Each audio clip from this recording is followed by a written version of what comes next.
उनको प्रीति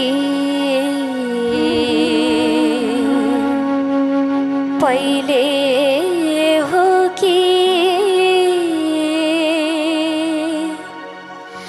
मेरो प्रीति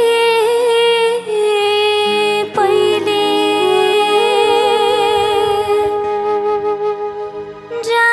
जान्दिन म एकैचोटि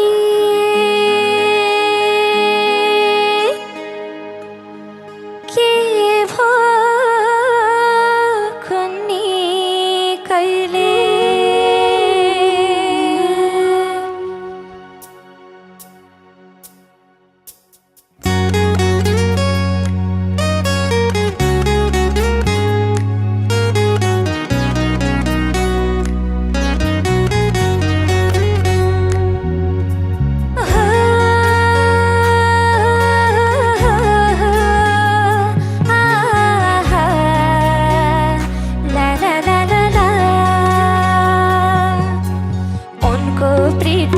पहिले हो कि मेरो प्रीति पहिले जान्दिन म एकैचोटि के भो कुन्नी कहिले उनको प्रीति पहिले हो कि मेरो प्रीति पहिले जान्दिन म एकैचोटि के भो कुन्नी कहिले हो जान्दिन म एकैचोटि के भो कुन्नी कहिले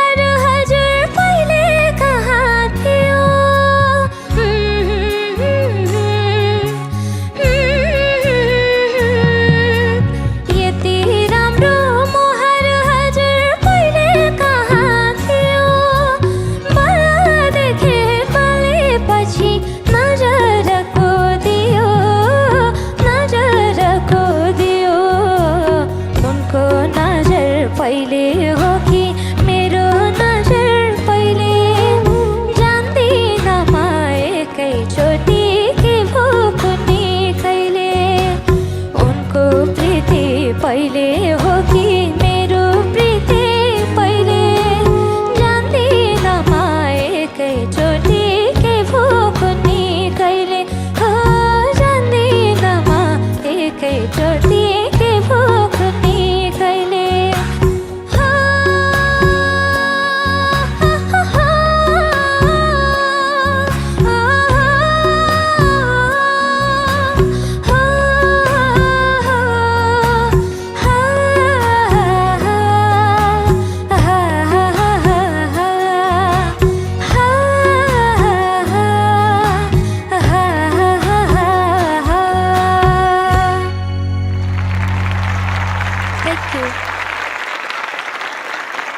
कम्प्यारिटिभली मैले अझै धेरै एक्सपेक्ट गर्छु गङ्गाबाट।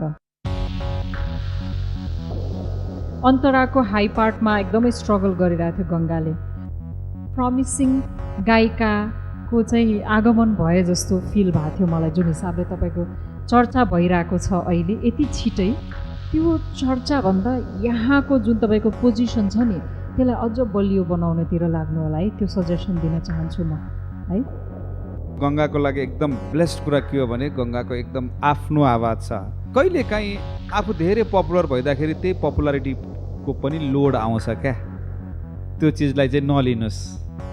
म त मन परिरहेको थियो, तिमीले सुरुमा गायो एकदम राम्रो गायो, त्यस दोस्रो टाइममा गायो एकदमै झनै राम्रो गायो, अनि जहिले पनि मान्छेले चाहिँ एक्सपेक्ट गर्ने भनेकै अझै राम्रो राम्रो राम्रो हुने मात्रै, तर सधैँ त्यस्तो त हुँदैन नि। अनि गीत चाहिँ नि तिमीले जसरी मनले गाउँथ्यौ नि, तिम्रो जुन एउटा इनोसेन्स छ नि त्यो गीतमा, त्यसलाई चाहिँ नि तिमी कहिले हराउनु नदिने। मैले चाहिँ नि एकदम मिठो आवाज सुनेको भनेको तिम्रै हो है।